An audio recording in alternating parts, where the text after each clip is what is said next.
uma bênção, uma dádiva que recebemos de Deus e às vezes não prestamos atenção nisso. São as pessoas que passam pela nossa vida. É a mordomia dos relacionamentos, né? Eu até pouco tempo nunca havia ouvido falar dessa mordomia, né? Mas eu concordo, mordomia dos relacionamentos. O que vem a ser a mordomia dos relacionamentos? É a compreensão de que os laços que temos com outras pessoas, sejam familiares, amigos, colegas de trabalho, vizinhos ou irmãos da fé, são dons, são presentes ou dádivas de Deus, e que somos responsáveis por cultivá-los, nutri-los, usá-los de uma maneira que Deus seja glorificado e a pessoa também seja edificada. Nesse estudo nós vamos falar sobre isso, em como podemos ser bons mordomos de Deus na área dos relacionamentos. Esse é um tema, irmãos, muito importante e devemos ter muito cuidado, porque a Bíblia fala o tempo todo de relacionamentos. E Deus quer que tenhamos e cultivemos bons relacionamentos. O Salmo 133 revela um desejo do coração de Deus.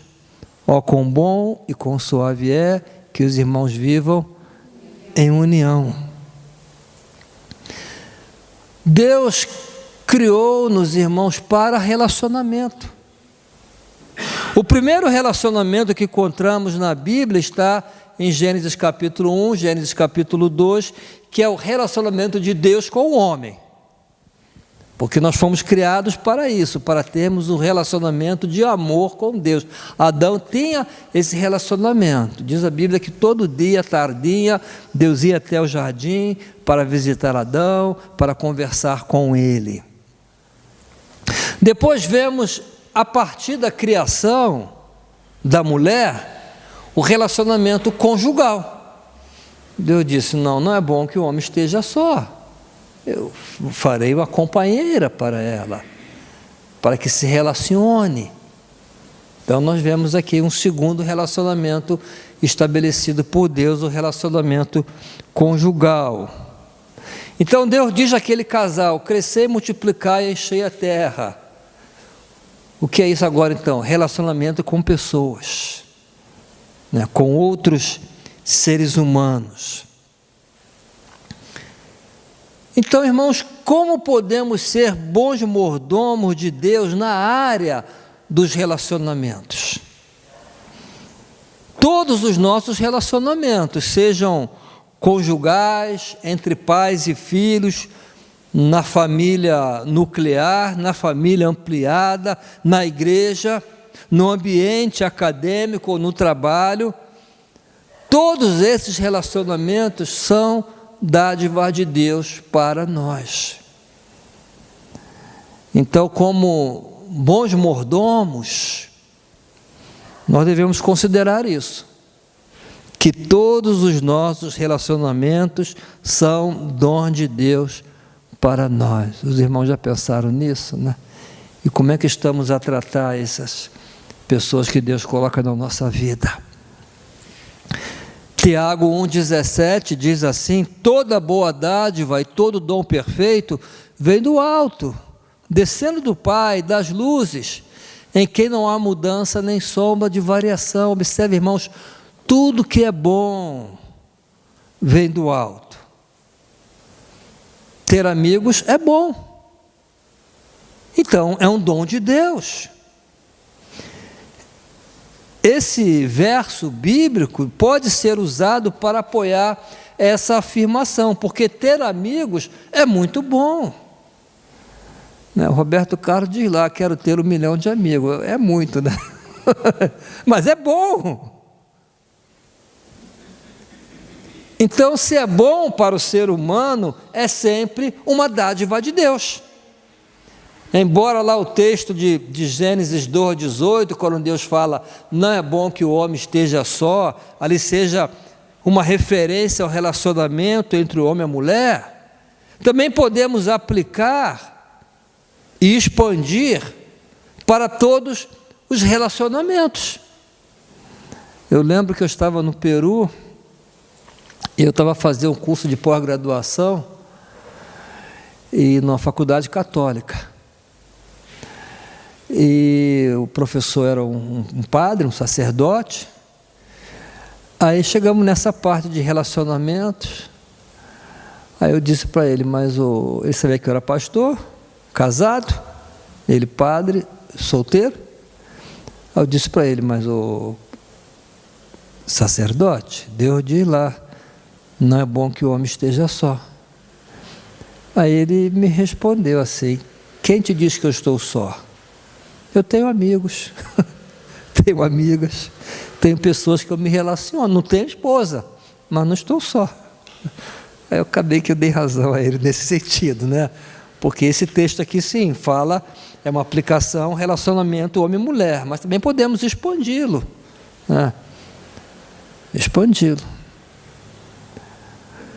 Então, como podemos ser bons mordomos de Deus na área dos relacionamentos? Primeiro, testemunho do Evangelho em seus relacionamentos. Porque às vezes, irmãos, quando nós falamos de pessoas do nosso relacionamento, aí logo pensamos na igreja, nossos irmãos.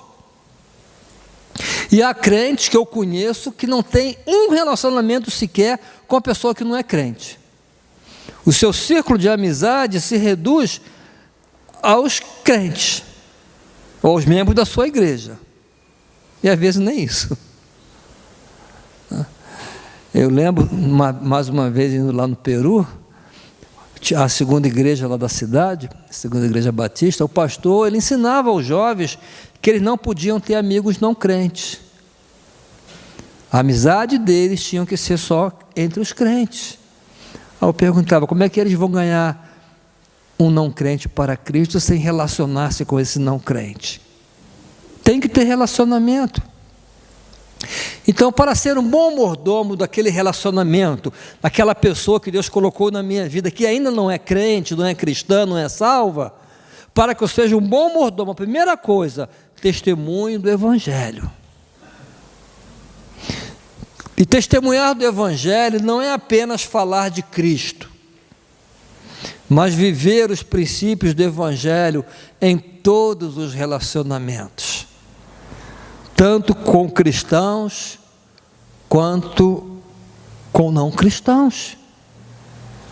Eu não posso ser cristão no meu relacionamento com Marcelino, mas com aquela pessoa que não é crente, aí eu já não sou mais cristão, me porto como ele. Não dou um bom testemunho. Claro que no caso de relacionamentos com não crentes, devemos acrescentar a nossa responsabilidade de falar de Cristo, por meio da vida, mas também por meio de palavras. As duas coisas vão juntas. Em João capítulo 1, versículo 41 e 42, nós encontramos um exemplo nesse sentido. Tem aí, Vitor? Tem, né? Então André levou o seu irmão a Jesus. Jesus olhou para Simão e disse, você é Simão, filho de João, mas de agora em diante o seu nome será Cefas. Então a gente vê aqui que André, irmão de Simão Pedro, levou Pedro a Jesus. A Jesus. Pedro era seu irmão, era do seu relacionamento. Irmãos, a melhor maneira de ganhar pessoas para Cristo é por meio dos relacionamentos. Já está provado que, podemos dizer 90%, ou até mais, dos crentes se converteram através de um relacionamento. Ou dentro de casa, o pai, a mãe que ensinou desde pequenino, no meu caso, no caminho que deve andar, ou um irmão, ou um amigo do trabalho, ou no colégio. A maioria, irmãos, é através de relacionamentos. A gente ficar esperando que a pessoa venha aqui na igreja, ela vem aqui, não conhece ninguém, vou entrar na igreja. Aí o pastor prega, faz um apelo, a pessoa, vou levantar a mão. É difícil. Para aceitar alguma coisa, eu tenho que confiar em quem está a oferecer-me essa coisa. Todos nós somos assim, tem que ter confiança. Então, o incrédulo, ele só vai aceitar o evangelho se ele ouve de quem ele confia, de quem realmente ele acredita. Essa é a melhor maneira de ganhar pessoas para Cristo, por meio dos relacionamentos. Por isso, irmãos, infelizmente aqui na nossa igreja é difícil, mas eu valorizo muito os pequenos grupos nas casas, porque é ali que nós temos relacionamentos, com o vizinho, com o amigo, com o irmão, com o parente. E é esse relacionamento que vai fazer com que a pessoa venha a Cristo. Então, a primeira responsabilidade nossa como mordomo, bom mordomo do relacionamento, é testemunhar de Cristo para a pessoa com que nos relacionamos e ainda não tem a salvação. Se Deus colocou essa pessoa na nossa vida, tem um propósito. E o propósito, eu tenho certeza, é a salvação dessa pessoa. Segundo lugar, aceite as pessoas como são e esteja sempre disposto a perdoar os seus erros. Aceitar a pessoa como ela é. Somos diferentes, cometemos erros. O segredo do relacionamento duradouro, seja em qualquer dimensão, é estar disposto a perdoar. Porque, irmãos, nós somos pessoas pecadoras. Como pecadores, erramos. Nossos amigos são pessoas pecadoras. Como pecadoras, erram. Nos podem ferir, magoar, decepcionar. Por isso o segredo é estar sempre disposto a perdoar. A perdoar. Olha o que Jesus diz lá em Mateus 18, 21, 22. Então Pedro, aproximando-se, lhe perguntou: Senhor, até quantas vezes meu irmão pecará contra mim e que eu lhe perdoe? Até 7 vezes? Porque a lei dizia isso. Se o Marcelino te ofender, perdoa ele 7 vezes. Na 8ª aí já não dá mais, já dá um tiro nele, né? Aí Jesus disse: não é assim não. Não te digo que até 7 vezes, mas até 70 vezes 7. Será que ele estava a falar de 490 vezes? Não. No hebraico, né, na linguagem hebraica, na figura hebraica, essa 70 vezes 7 simbolizava um número infinito. Número infinito. Então o que Jesus quis dizer é isso: o perdão é incondicional, é infinito. Pecou uma vez? Perdoa. 2, perdoa. 3, perdoa. Porque assim é Deus conosco. Assim é Deus conosco. Ele sempre vai dizer-nos: vai, não peques mais.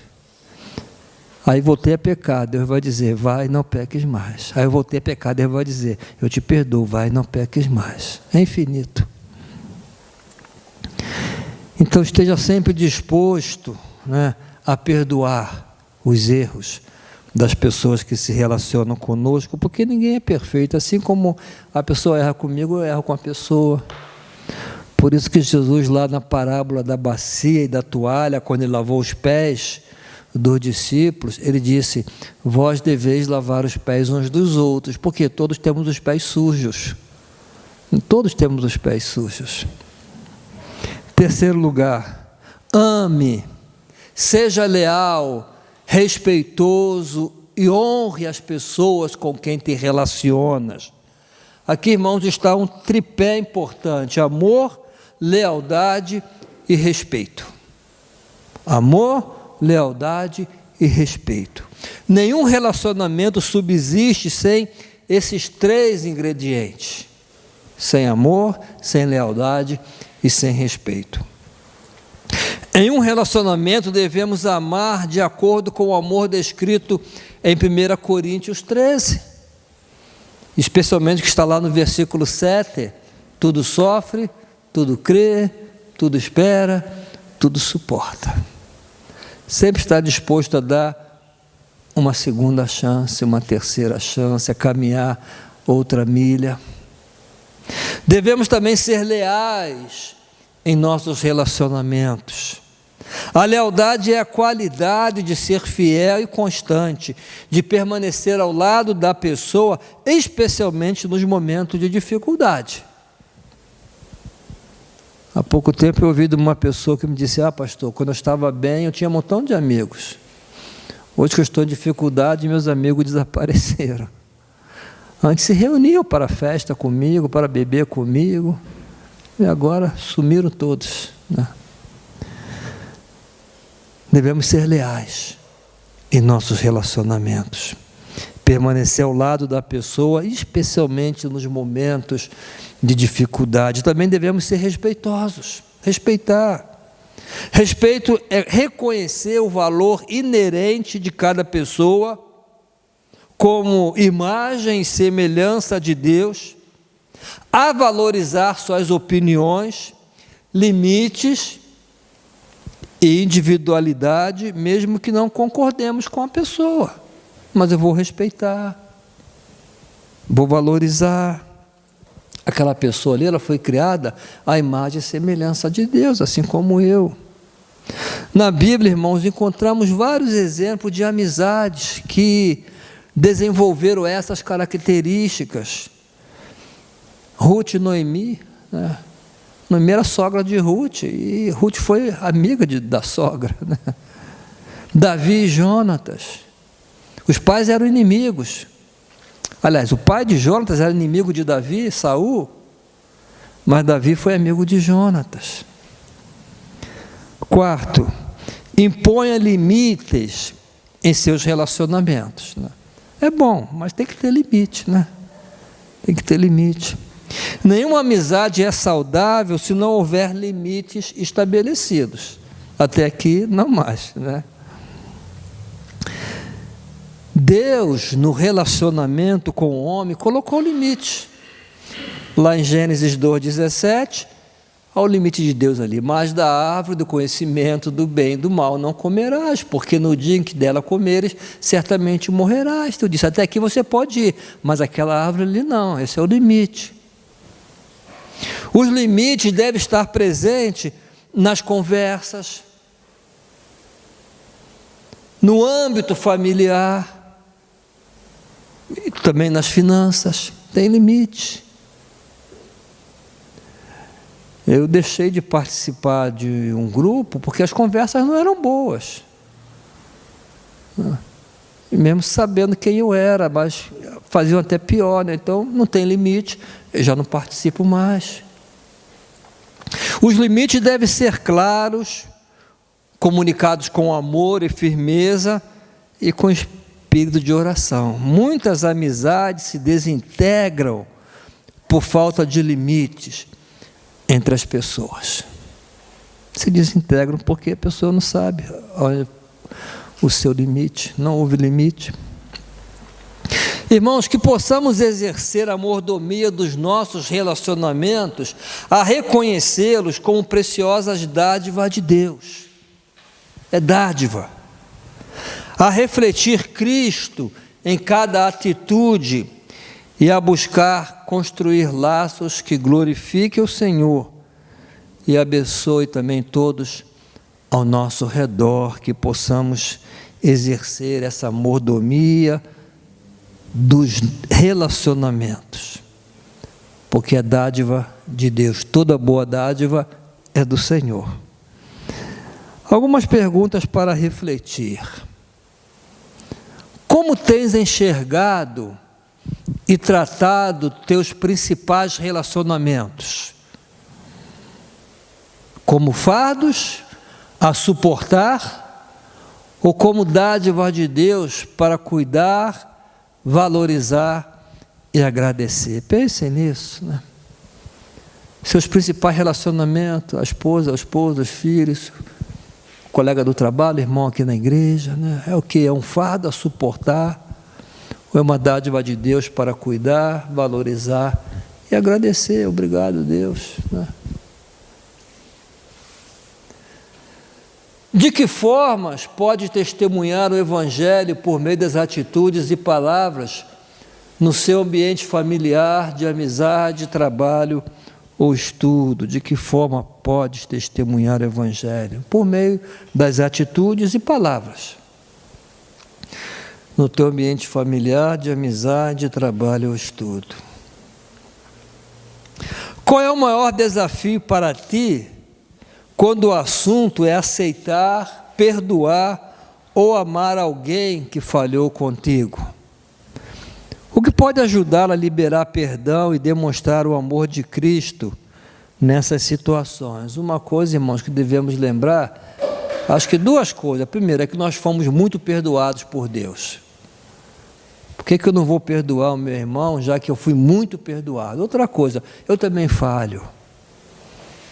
Assim como aquele irmão me ofendeu, eu já ofendi alguém também, né? Todos temos pés sujos, né? Então temos que perdoar.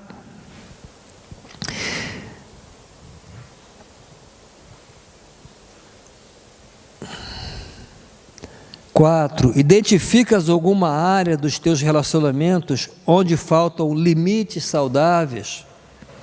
O que seria necessário ajustar para que esses limites promovam respeito mútuo, crescimento e paz? Às vezes é necessário alguma área a gente ajustar isso, né?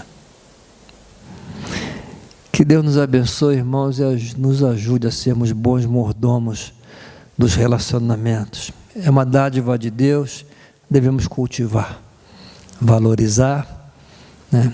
E o que depender de nós, como diz Paulo, ter paz com todos, ter um bom relacionamento com todos. Amém? Vamos louvar.